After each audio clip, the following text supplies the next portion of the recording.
bom dia, boa tarde, boa noite. Voltamos aqui com mais um episódio de Ouvicast. O ouvidor pergunta, o especialista responde. Na verdade, a especialista, a doutora Adriana Alvim, presidente da Associação Brasileira de Ouvidores Ombudsman. Doutora Adriana, mais uma vez aqui, uma grata satisfação em tê-la conosco. Vou parafrasear você, bom dia, boa tarde, boa noite. Uma alegria estar aqui com vocês também. Muito obrigada por essa rica oportunidade, doutor José Xavier. Obrigado. E esse bom dia, boa tarde, boa noite está virando um bordão conhecido até na plataforma da Petrobras, lá naquela mais distante que existe, buscando o nosso petróleo no pré-sal, hein, doutora Adriana? Adorei isso, explorando os limites geográficos, né? Isso mesmo. Pronto, é isso aí. Doutora Adriana, no último episódio a gente falou muito sobre comunicação assertiva e eu deixei uma sugestão para a gente abordar nesse episódio aqui de hoje, falando exatamente da comunicação na solução de conflitos, a importância que a comunicação dá para solucionar os conflitos. Eu queria, hoje, falando especificamente sobre isso, né, comunicação na solução de conflitos, como é que a gente consegue se comunicar e resolver problemas?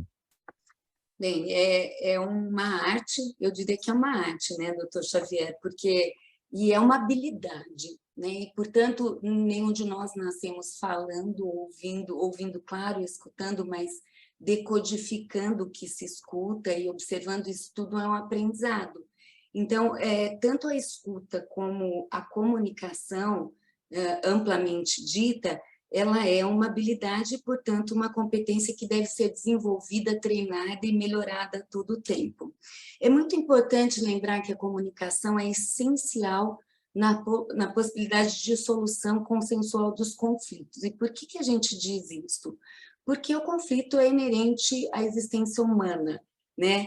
Quando nós falamos em conflito, quase sempre vem aquela conotação negativa de guerra, de briga, de disputa, de discórdia, e realmente até etimologicamente a palavra, se a gente for ver o verbete no dicionário, é uma conotação bastante, falando em guerra, em corpos que se opõem, em luta armada, enfim. Mas a gente também tem visto a oportunidade, a necessidade de enxergar o conflito como uma ocorrência natural ao ser humano, ou seja, onde tiver pessoas, haverá o conflito, e como uma oportunidade de explorar a face positiva desta ocorrência para a melhoria, para a promoção de desenvolvimento, tanto das pessoas como das próprias organizações e da sociedade como um todo. É claro que o conflito ele deve ser tratado sempre de maneira assertiva, e quando a gente diz em cultura do diálogo, cultura pacifista, não é a ausência dele ou a eliminação dele tão somente de forma mágica, mas é o diálogo, é a busca da conversa, é a busca da facilitação desse diálogo entre as partes para que possam inicialmente assumir que existe um conflito e buscar soluções e opções para que possa resolver isso da melhor forma que atenda às duas partes. E aí Então, Adriana, embora a gente não esteja falando de mediação, mas a mediação é uma coisa que esbarra muito na atuação das ouvidorias, né? E a gente sabe muito bem que na mediação, assim, as principais técnicas, as primeiras que a gente ouve falar ou se depara quando se fala em mediação, é da escuta ativa, né? Você saber ouvir o outro, entender o porquê que aquelas partes estão ali naquele conflito. O rapport, que nada mais é do que uma forma instantânea de comunicação do mediador, né, para deixar as partes assim absolutamente à vontade do papel de cada um ali naquela mediação, e muitas das vezes aqui, as sessões individuais, que continua sendo uma forma de comunicação mais direta, ou mais incisiva. A gente pode falar de brainstorming, de parafraseamento também, que é uma outra forma, uma outra técnica, uma outra habilidade, né, que os mediadores acabam aprendendo. Assim, mas, volto a dizer, embora a gente não esteja nessa série falando de mediação, mas quando a gente fala em comunicação na ouvidoria, a gente necessariamente chega no ponto da mediação.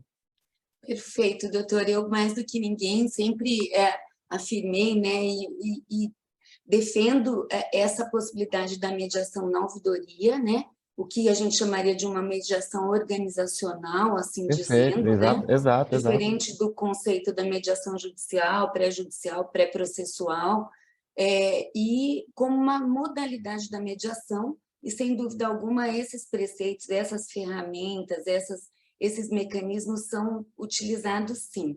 Eu gosto quando você diz da ouvidoria realizando mediação, não tão somente a ouvidoria e todos os projetos, eu sou autora do projeto da Câmara de Mediação da Unicamp, da Universidade Estadual de Campinas, e a gente entende que a ouvidoria é, sim, um palco propício para o acolhimento dessas demandas conflituosas e que ela, sem dúvida alguma, na sua gênese, na sua característica, no seu DNA, já realiza essa intermediação, já faz esse acolhimento que o Dr. Xavier bem explanou, já faz o rapport, já utiliza essas ferramentas, e especialmente tecnicamente dizendo, como ele disse, as sessões individuais, o que a gente chama de cálculos, sem dúvida alguma é a forma onde se busca intermediar e ampliar a comunicação entre o Exato. usuário, cidadão ou público interno com a instituição ou outra parte, né? Outra pessoa. Eu gosto muito de um mediador comunitário que o Jorge me apresentou, que diz que a gente deve chamar as partes de pessoas, então, a outra pessoa, né? Eu acho muito humanizado. E aí é imprescindível compreender quando alguém fala algum conflito para você, começar a destacar nesta fala da pessoa o que seria posição, o que é a posição dela é o que ela chega pedindo, o que ela chega comentando, é aquela parte da emoção misturada com a fala e o que ela quer. Então, eu quero isto, ou parece isto, ou isto aconteceu. Dividindo com sentimento, necessidades e opções. Então, vou dar um exemplo aqui bem rápido, doutor Xavier, que eu gosto que ele diz que ela é tão pouco confiável, eu recebi na ouvidoria uma pessoa dizendo isso, ela é tão pouco confiável, toda vez que eu peço para ela fazer uma tarefa, ela esquece ou me enrola. Então, a posição dessa pessoa, claramente, em seguida, é dizer, Adriana, eu preciso ver algum mecanismo de chamar a atenção dessa pessoa, de dizer para ela que eu não estou mais satisfeita, que eu quero mudar ela de setor porque ela não corresponde ao que eu solicito. E aí é interessante que a posição dela é mudar essa pessoa de setor, necessariamente. E aí, quando você vai avaliando qual que é o sentimento dessa pessoa, ela está se sentindo insegura, pouco respeitada, desrespeitada. Quando ela fala, toda vez que eu peço para ela fazer uma tarefa, ela esquece ou me enrola, é um sentimento de desrespeito, de desprezo. Então, a gente já classifica numa lista enorme que existe de sentimentos humanos o que ela está sentindo e conversando isso com ela. E aí, qual que é a necessidade para uma pessoa que se sente desprezada? É sentir-se ouvida, Claro. respeitada, atendida, não é, doutor Xavier? Então, a necessidade dela é essa. E qual seria uma opção? Né? Então, senhora fulana, qual que é a opção, então, que te faz sentir respeitada? É eu minimamente pedir para ela fazer uma tarefa e ela me devolver essa tarefa no prazo possível. Aí são as Fica opções. naquela coisa do desabafo, né? Ela quer desabafar com alguém uma angústia momentânea. Exatamente, exatamente. Nesse desabafo, nessa angústia momentânea, é preciso que a gente que escuta, que acolhe, que é o receptor disso, possa entender se ela quer só desabafar, e isso foi muito comum, eu já atendi pessoas na ouvidoria da universidade que falaram por 2 horas, e na hora de a gente instrumentalizar, oficializar uma comunicação, ela falou, já estou muito melhor, É, Adriana, já fui isso escutada. é muito comum em ambiente de Muito comum, ouvidoria. muito Muito comum. comum. Era a necessidade de ser ouvida, de sentir-se respeitada em seu sentimento, em sua fala. Mas se Aqui, essa pessoa... Adriana, se me permite, você está contando alguns Claro, casos que você vivenciou, e eu queria contar uma experiência nossa aqui também claro, na ouvidoria, que desde o ano passado, assim que a pandemia nos permitiu, nós retomamos um projeto antigo que nós temos aqui, que é o Café com o Ouvidor. Esse café com o ouvidor nada mais é assim do que um bate-papo com o ouvidor, mas um bate-papo que tem um sentido de você entender quais são as principais demandas do nosso público externo, principalmente, e transformar aquilo em ação positiva da instituição, o tribunal, no caso, para que o serviço seja melhorado ou aperfeiçoado. E a gente recebeu, numa das nossas primeiras sessões de Café com o Ouvidor, uma advogada que ela tinha uma doença terminal grave e o grande receio dela é que ela pudesse vir a falecer sem que o processo do cliente dela fosse resolvido, sabe? Então, assim, na verdade, ela só queria contar para a gente aquela história toda, e depois disso, que foi mais legal, Adriana, é que ela mandou um e-mail para a ouvidoria dizendo o seguinte: depois que isso aconteceu, eu me senti melhor, eu senti que deu um ressignificado na minha vida, enfim. Ela, na verdade, ela só queria conversar, ela queria alguém que pudesse ouvi-la, e a gente abriu um canal de comunicação.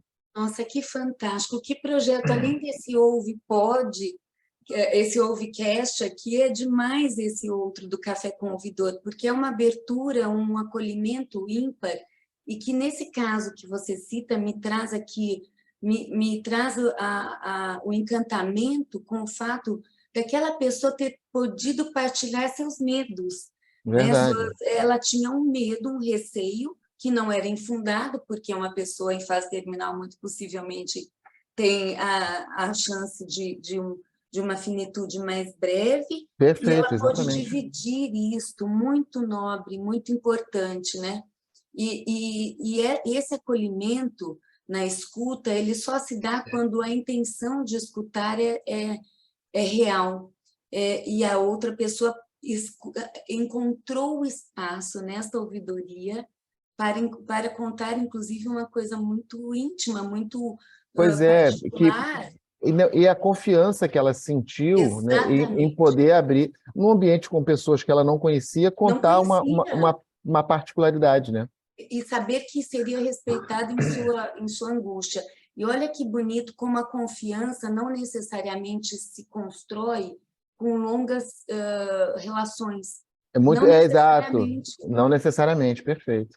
Né? Porque a confiança dela, no caso, foi imediata. Ela sentiu aquele ambiente confiável, sigiloso e um ambiente respeitoso, e pôde, sem tampouco conhecer vocês, entregar lá uma dificuldade que devia assombrá-la, né? Pois Então, é, foi é bem muito bacana, uma experiência importante. bem importante para a gente. Muito, muito. E eu acredito fielmente que essa questão dos conflitos, ele da maneira como não necessariamente se chega num acordo, e o importante não é tão somente aquele acordo, mas aquele diálogo que foi possibilitado, porque ele fica quase que exemplar e estratégico, ele fica quase que um ensinamento para próximas ocorrências. É bacana. Mas, Adriana, a gente sempre fala aqui do tempo, né? O tempo, e quanto tempo que a gente tem, né? Mas, enfim, o nosso tempo aqui desse episódio já se foi. Eu queria, de novo, agradecer a sua participação aqui conosco, falando dessa questão tão singular, né? Que é a comunicação nesse mundo moderno, né? Que a gente vive, de comunicação rápida e instantânea. E eu queria deixar aqui um convite, Adriana, para você retornar conosco aqui, falando ainda sobre comunicação, mas abordando uma questão muito específica que são aqueles princípios da argumentação. E eu queria já deixar esse convite aqui no ar para você, fazendo o convite para você retornar conosco e esperando que você aceite, óbvio, né? Meu querido Dr. José Xavier, o tempo é curto, mas é muito enriquecedor, é valioso. Ele vale muito mais do que o tamanho dele conosco. Muito Verdade. obrigada, convite aceito. Muito bem, então encerramos aqui esse nosso episódio falando sobre a comunicação na solução de conflitos com a professora Adriana Alvim, ela que é a presidente da Associação Brasileira de Ouvidores, Ombudsman. Doutora Adriana, então nos vemos no próximo episódio. Deixo aqui o meu abraço a todos, que todos continuem se cuidando e, se possível, nos assistam lá no canal do YouTube da Escola Judicial, se inscreva no canal, dê lá o seu joinha, nas plataformas de streaming, no Spotify, no Google Cast, no Apple Cast. Todas as nossas temporadas anteriores já estão disponíveis e a gente fica contando aí com a prestigiosa audiência de todos. Um grande abraço e até o próximo episódio.